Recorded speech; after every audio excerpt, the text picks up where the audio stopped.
تربیه‌ای که در مردم ما میکنند شاید این برنامه و گویم کسانی میرسانند به یکدیگر که میرسانند و بدانند که از خردی در ذهن کودک ترس را جا کردن کار خوب نیست.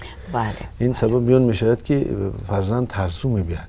بله. ما این چیزا نقض میدونیم که در یک ایجادیات دهنکی خلق بسیار چیزهایی هستند که ربط دارن به جن و به دیو، بله به البستی و به پری و به بسیار چیزهای دیگری که در ذهن کودک جا میشد و معینه کودک آنها را شکل میدهد و در حالتی اگر حالتهای ناگواری ترس گرفتار شد همون شکل از حساب آن ترس که انرژی نیروی عصب صرف میشد همون آن شکل خورده آهسته آهسته واقعی شدنش ممکن است که از اداره شعورش هوشش بیرون باشد. بله. برای همین این ایجادیات آن چنان میشد که هوش او را شعوری او را میگیرد و برای همین موافق آن باز طبابتگرانی هستند بله. که از این باز سوء استفاده میبرند و در شعور مردم چنین چیزها را جا میکنند و انسان مانند تلویزیون مانند رادیو هست معینه سرش گویم که باز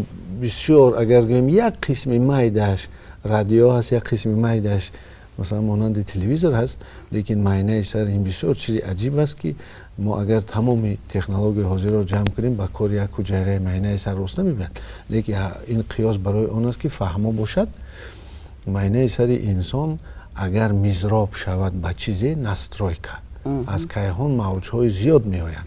بله بله. هر سیاره هر آسمان های گوناگون مثلا انسان ها حتی موج های زیادی هست که اگر نسترویک میزراب و همون موج ها شد معنی همون چیز نشان میدهد. بله بله. برای همین خوب میشد که ما حاضر البته به نظر داشتی فرهنگ خود ما باز به نظر گیریم این چیزهای دستاوردهای دیگر رو معنی سر خود را میزراب به چیزهای واقعی کنیم که پیغمبر گرامی هم درود بر او گفته است که پروردگار رو به من واقعیت را نشان بده.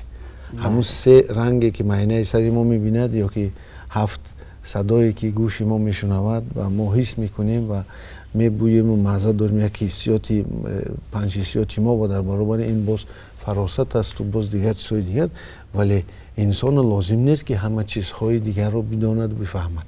همون چیزی خودش دانستن و در همون دایره واقعیت زندگی کردن این یک خوشبختی است. بله درست است. بسیار موضوع خوبش موضوع مطرح کردید همون موضوعی که پدر و مادران کودکان رو میترسانند. سبب ترساندن در اون است که اکثر پدر و مادران ضعف خود رو در نزد کودک حس میکنند. گپشون رو گذرانده نمیتوانند. بعد میترسونند از کمی اطلاعات. بله. و یک چیز دیگر است همین چیز رو مهم بودنش شاید درک هم نمیکنند که ترساندن کار بیهوده است و این گونه ترساندن این گونه با این روح نظارت کردن کودک یک حالت چی میگن بسیار موقتی دارد. از یک طرف ضرر دارد و کودک رو میترسونه میگن پدرت میواد جزا میتید برای که ما مسئولیت به ذمه خود نمیگیرد مادر همون لحظه خودش فهموندن نمیتواند خودش اداره کردن نمیخواهد و میگه که پدرت میآید من میدونم با کدام دیگر میآید و ته جزا میتید. بعد چند وقت مثلا پدر میآید و کودک جزا نمیتید. این مادر گپ خودش علاقه به قرب کرد در نزد کودکش گپش دیگر اعتبار ندارد میدوند که مادر دروغ گفت یعنی همون تاثیر موقتی از بین میرود و اطلاع کودک دیگر است. این یک مسئله است. دویمش همون ترسی که ما کودکان رو میترسونیم بیرون نبرو مثلا چه سگ میگزد بسیار همین این چیز عادی است. اونجا نرو که وای بابا با کودک خردسال میگن که وای سگ است همه تمام حیوان ها رو با کودک بابا میگن و کودک خردسال وقتی به کوچه میبرد اما اطلاعات گرفته بود یعنی همه بابا ها همه سگ ها همه حیوان ها خطرناکند و هنوز حیوان شاید به وی نزدیک نآمده از دور کودک حیوان را میبیند و الکی میترسد زیرا چیزی ناآشنا است که در تصور وی جو کردن که اون خطر دارد و این خطر ترس ها بعضا می شود که مثلا از دیدن یک سگ یا یک حیوان دیگر کودک به درجه سخت میترسد که بیمار می شود زیرا کودک خود را با صحبت روانشناسی تعقیب کردن نمی شود ولی ترس را از ضمیر او برآوردن لازم است. این یک چیز است و طرف دیگر همون نرسیدن دانش های پداگوژیک پدر و مادر است که کودک رو میترسونند و ترساندن مثلا در اداره های رسمی هم هست مثلا در کارخانه ها هم بعضا راهبران گمان میکنن که نسبت زیردستان باید سختگیر باشند که آنها بترسند و وظیفه های کاری خود را سر وقت اجرا نمایند тарсондан масалан аз хуштоман ҳам аст. мо якум духтаракҳои бетарсонӣ мегӯем ки ҳолисто хонаи хуштоманат равӣ ва те чӣ кор мекунад. ва дар тасаввури ин духтарак хуштоман як аҷуз кампир, як зани бадхашм, як зани номеҳрубон пайдо мешавад ва ҳангоме ки муомила ба хонаи дигаре мерасад ва пеш аз ҳама муносибати муомилаи худро дар ҳамин шакл бунёд мекунад. вале ҳолон ки дар анин мавридҳо, дар мавриде ки бо фарзанд, бо келин, бо хуштоман, бо зирдаст мо муносибат бунёд мекунем, эҳтиром хеле хеле қавитар аст аз тарс. агар мо дар дили зирдастамон, дар дили фарзандамон, дар дили ҳамун арӯсе ки ба хонаи мо меояд, тарсро неву эҳтиромро нисбати шахси дигар ҷо кунем, гӯем ки ӯ шахсе аст, масалан роҳбар агар эҳтиром дошта бошад, ҳангоме ки роҳбар дар идора ҳам нест, ёки хуштоман дар хона ҳам нест, ҳамун ҷараёни ҳодисаҳо, ҷараёни иҷрои вазифаҳо худ ба худ сурат гирифтан мегиранд. ҳатто беҳтар ҳам мешаванд. масалан дар суҳбатҳое ки мо дар марҳалаи идора кардани коллектив суҳбат мекунем, одатан ин чиз гуфта мешавад ки роҳбари хуб он роҳбар аст ки корхонааш дар набудани ӯ беҳтар кор мекунад. зеро кормандон нисбати ӯ ба дараҷаи эҳтиром доранд ки мегӯянд ки агар омад бинад ки мо бе ӯ хуб кор кардем ва аз мо наранҷад. зеро ин муҳаббат ва эҳтиром заминаи қавитар дорад. айнан ҳамин кор нисбати келин ва хуштоман ҳам метавонад бошад, нисбати фарзанду модар ҳам метавонад бошад. ки кӯдак фарзанди масалан наврас ки ёрирасон аст дар хона, аз тарси он, на аз тарси он бояд кори хонаро саранҷом кунад ки модараш меояду ӯро ҷанг мекунад. инҷо тарси дигар, агар тарс гӯем, агар ҳамин калима истифода кунем, тарс бояд шакли дигар дошта бошад, ки модарам меояд хаста аст ва инро мебинад хастатар мешавад. коре кунам ки модари ман баъди аз кор ба хона даромад, вақташ хуш шавад, хушҳол шавад, аз ман ризо бошад ва худаш аз худаш ҳам ризо бошад. яъне инҷо вақте эҳтиром муҳаббат аст, таъсираш ба рафти корҳои мо, ба танзим кардани рӯзгори мо хеле ва хеле бештар аст аз он ки тарси чандақайна. як мисоли хурдакак аз ҳамин зиндагии кори оилаҳо ман дорам. як духтарчаи хурдсоро ҳар рӯз модараш аз падараш метарсонад. ҳози падарат мебиёд, те ҷанг мекунад, ҳози падарат мебиёд, те ҷанг мекунад. ва як рӯз ин духтарак ба ҷон мерасад, духтарак 4 сола ё 5 сола ба модараш мегӯяд ки эй қана тарсон, нобутуш бизанам. аз лаҳҷаи кӯдак аст. яъне тарс андоза дорад ва ба анҷом мерасад. вақте мо кӯдакдорро метарсонем, як рӯз аз ин тарс халос мешавад. ақлаш мегирад ки ин кори беҳуда аст ва азбас ки дар ҷои он эҳтиромро мо ҷойгузин накардаем, муносибати фарзанд падарӣ, муносибати модару фарзанд падару фарзанд метавонад дар як бунбаст гирифтор шавад. ӯ аз падараш дигар наметарсад, вале эҳтиромро надорад. албатта дуруст қайд кардед. як сарҳади муайян дорад.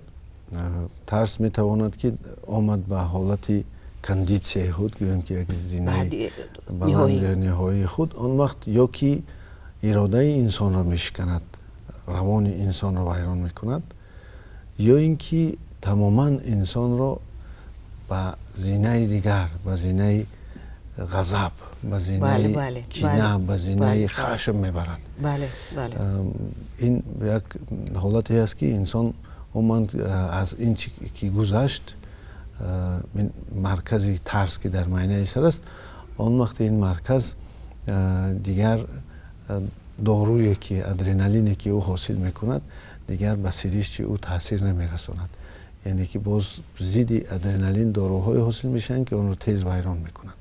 барои ҳамин ҳамавақт истифода бурдан, тарсондан, албатта боз тарафҳои масалан нохуби худро, рафтори инсонро тамоман вайрон мекунанд ва яке аз мо дар духтурӣ медонем аффективное состояние, ҳолати аффективӣ оварданаш мумкин аст ва андеша, чунки тарс ки эҳсос аст, метавонад ки аз чизҳои объективӣ бошад ва метавонад аз чизҳои субъективӣ бошад. он чизе ки мебинад, он чизе ҳис мекунад ва он чизе ки мефаҳмаду дарк мекунад, яъне бо воситаи тафаккур метавонад ки тарсро ангезиш диҳанд. ба ҳама вақт бисёр тарсҳо ҳамроҳи худ як тасаввур, як хаёлеро доранд. ин хаёл метавонад ки бисёр корҳои инсонро дар майнаи сари худ, майнаи сари инсон вайрон кунад, чунки хаёл, бунёди хаёл حتی از دانش بالاتر است. بله خیلی وسیع است. اون حتی اندازه هم ندارد. چیزی که تخیل به وجود می آورد، مثلا اگر از روی ایجادی مثال مثبت بیاریم، از روی ایجادیات گیریم که نویسنده ها و شاعران، رسامون، بسته‌کاران ایجاد میکنن، اون در دایره دانش نمیخونجد. در واقع خیلی وسیع است و اگر که در مورد ترس این حالت پیدا شود، ما پیش بینی کرده نمیتوانیم که انسان چگونه رفتار خواهد کرد. امروز که ما در دوره استقلال زندگی میکنیم، من گمان میکنم یکی از رسالت های امروزه زیایی توجیک از جمله روانشناسان، طبیبان و غیره و کذا، ان همین جسارت های بنیادی ملت رو احیا کردن است. زیرا امروز آزادی ما، استقلال ما، جسارت ما این چیزی است که برای پیشرفت جامعه، برای پیشرفت ملت، برای پیشرفت کشور باید خدمت کند.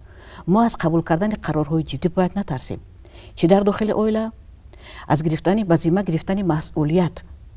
اکثر مشکلات آدمان در از اون سر میزنند که مسئولیت رو بزیمه گرفتن نمیخواهند، میترسند که پگاه جوابگوی میشوند و این ترس باعث آن میشود که واقعا هیچ کس نسبت هیچ چیز جوابگوی نیست و یک خرج و مرج هم در عائله ها هم در جامعه میتواند سر زند. وقتی که حالاتایی میشود که ما یک کس رو مسئله رو حل کردن میخوای که بدونی که مسئول کیست، از کی بپرسم، همه خودشون رو قفا میگیرن. مثلا در حالاتایی است که در عائله مثلا چگونه روی میدهد، یک ظرف افتید و شکست، شاید یک کودک باید دانسته افتوند، شاید ندانسته افتوند، ولی وقتی که مادر به خانه میدرد و میپرسد، یگون کودک اون رو معمولا به ذمه نمیگیرد، زیرا ترس جزا هست. من گمان میکنم که اگر باز هم برگردیم به عائله که سرچشمه همه جسارت ها و ترس های ما اونجاست، اگر که پدر و مادری با معرفت، دانش پداگوژیک و پسیکولوژی تا اندازه داشته باشند یا از فرهنگ گذشتگان خودشون برخوردار باشند، در این حالت مثلا در عائله ما همین خیلی بود که برای شکستن چیزی ما رو جزا نمیدادن، ولی برای دروغ گفتن جزا میدادن.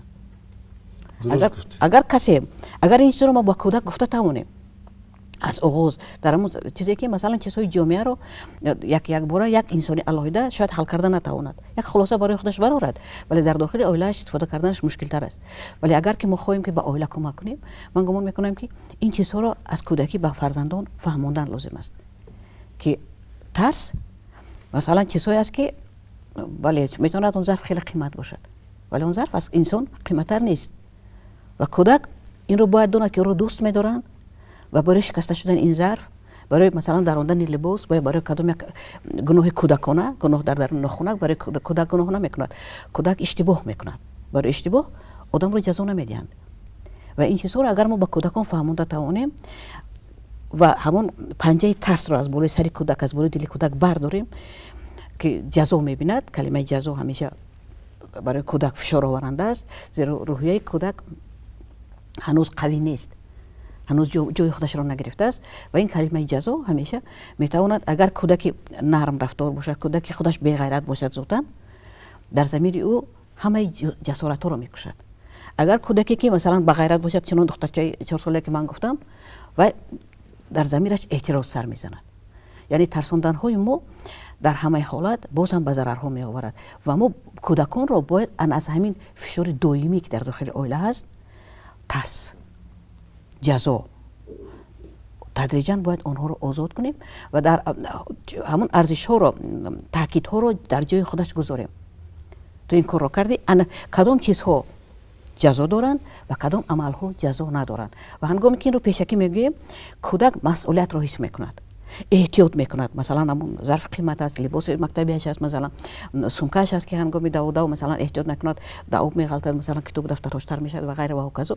این چیزها رو وقتی که پیشکی به کودک میفهمونیم، با جای ترس در ضمیر کودک جسارت پیدا میشود. خود مسئولیت این جسارت است. مسئولیت این علاقه گریز از ترس است، این خلاصی رهایی از ترس است. من مسئول هستم برای لباس خودم، مثلا برای کودک که برای تازگی اون لباس، برای صحت بودن، مثلا نداریدن، مثلا تر نکردن کتاب و دفتر و غیره و چیزهای دیگر، من مسئول هستم و این در ضمیر کودک واقعا جسارت رو به وجود می آورد. ما هم می توانیم اون چیزی که در مثلا حضور علاقه مطرح شده است در تجربه طبی و روانپزشکی جمهوری در گروه ها، حتی شاید در برنامه های آینده بعضی مثال ها از اون استفاده کردن ممکن است که ما به مردم این چیزها رو رسونیم که مشق‌های نشان تیم که بله مشق‌هایی که بله که از ترس چگونه بیرون شود که جسارت رو بله زیرا طرف دیگری ترس این جسارت است. ما باید جسارت رو رشد بدهیم تا که انسان در مورد ضروری خودش به اون که ترس او را اداره کند او ترس را اداره کند، یعنی قرار قبول کند که با منفعت خودش باشد و اگر این ترس با دادن محبت باشد در آخر هم خود را همچون انسان ناکام حس نکند. اگر این ترس مثلا قبول کردن قرار باشد او قرار درست قبول کرده تواند و از همون مرحله از همون حالت که شاید یک لحظه مشکل است سربلندانه و بی ضرر یا که با ضرر کمتر بیرون رود. چون این است. البته مثلا این در ایجادیاتی باز گوییم که همون تجربه‌ای که از دهان به دهان و از چشم به چشم آمده است، ما می‌بینیم که بسیار وقت هنگام آیله‌دار شدن چنین سخن است که علاوه چشمش گیر گفتن. بله بله. یعنی که این نادرست است. نادرست است چون که من از تجربه خودم دیدم که چنین شناسی من که علاوه چشم آیله‌اش گیرید بدتر آیله او برای او فرزندان ترسو تولد کرد. بله. یعنی که این در حتی که ترس به اون درجه که به گن‌های آنها تاثیر رساند همون گن ترس رو انگیزش داد. ما می‌بینیم که یک چیزی اندک شاید که این تاثیرات های گوناگون اجتماعی باشد، بسیار مردم رو بسیار از حد زیاد احترام را از حد زیاد گویم که انسان دوستی را گویم که به یک درجه آورده است که اندک حتی که از این گذشته ایستاده است. یک گومانیزم دارن که آن سبب آن میشه که ما بعضا اگر چون مشاهده کنیم میبینیم که این از چی نیست، از گندگی نیست، این از اون است که چنین خصلت صدها ساله ها که در ضمیر انسان ما آمده است و این را ما هم چون طرز گفتن نمیتونیم نمیگوییم که یک صفت مردم ما شده است. از آن جمله هم میگویند که مهمان نوازی گفتن بعضی چیزهای دیگری البته هست که این خوب است و خاص ملی ماست، ولی یک چارچوبه معینش باشد که مثلا که از همون چیز که از سرحد گذشت باید انسان در آن سرحد جسارت رو نشان دهد، در آن سرحد دلیری رو نشان دهد. از آن جمله مثلا البته حفظ سر کرده از حفظ آیله، یک وقتی آیله. مثلا ببینید در اینجا حفظ آیله میتواند شود که برده به جنگ های مثلا بین همسایگی برد، باز میتواند که این حفظ آیله مقدسات او را نگه میدارد، نمونه شدن همون آیله را و فرزندان خوب تربیت کردن نشان میدهد، ضم کردن نعمت هایی که مثلا در آیله هستند حفظ کردن آنها و البته در برابر این حق همسایه و حق مثلا گویم خویش و تبار و بگویم که دیگر چیزهایی که مثلا آیله همچون یک دولت در درون مثلا خشتی دولت هست، همچون یک دولت سیاست خود را دارد، اقتصادیات خود را دارد، فرهنگ خود را دارد و البته باز با چیتر گیریم در حفظ آن آن مقدسات، آن چیزهای ملی که مثلا به ملت ما خاص هستند، حتی آنها رو حفظ کردن و این هم اگر جسارت نباشد حفظ کردن نمی شود. و در حالتی است که مثلا با شکلی گوییم که به اداره حتی انسان ها در ضمیر خود همین چیز جا کنند که یک سرحدی است که آن سرحد مقدسات است برای انسان ها. در مورد مهمون نوازی من گمان میکنم که اگر که طرز مهمون نوازی و دسترخوانداری سالهای آخری ما رو بگیریم که حکومت مجبور شد که قانون تنظیم بله راه اندازی کند، گپ در سر است که این هم ترس است. ما مثلا بعضا میشود که از سبب اشکم کودکمون، از سبب لباس اهل عائله همون، از بسیار خراجات مهم رو یک طرف میگذاریم و دسترخوان شاهانه میآراییم و این دسترخوان هم برای نشان دادن است. من گمان میکنم که زمینه این انمون ترس بای دادن محبت است و با این راه به دست آوردن آبرو، احترام و محبت اطرافیان است که من همین خیل دارم. همین دسترخوان زیبا برای شما است، بیاید مهمون من شوید. و در حالتی که از این دسترخوان زیبای او مردم حتی استفاده هم نمیبرند. دسترخوان در یک شکل دکوراسیون است، یک شکل نمایشی دارد.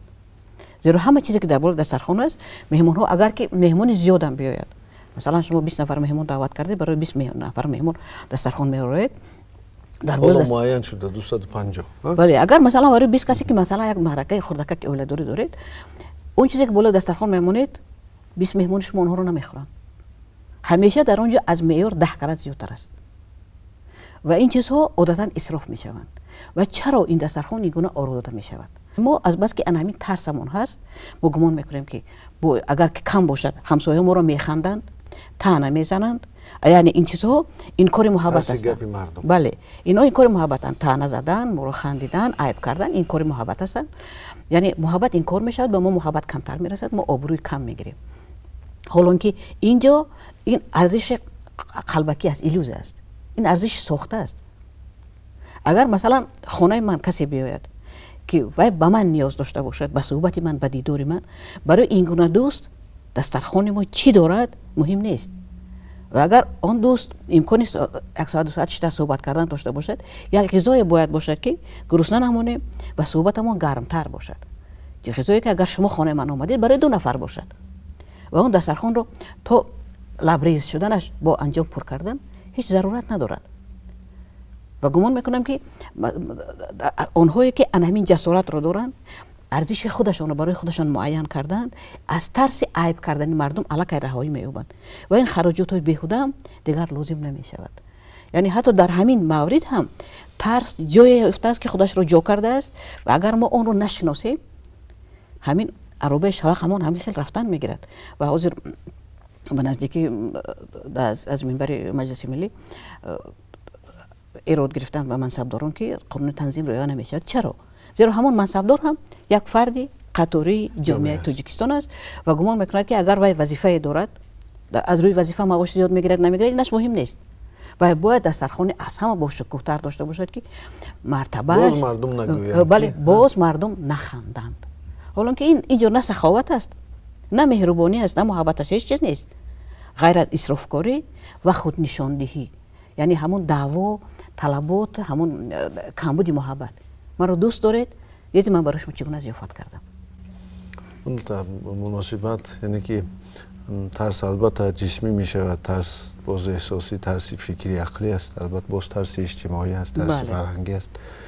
البته باز ترس چون این هستن. یک در حقیقت برای درست قید کردید که یکی از رسالت زیایان در جامعه حاضره ما همین است که نه تنها ما در مسائل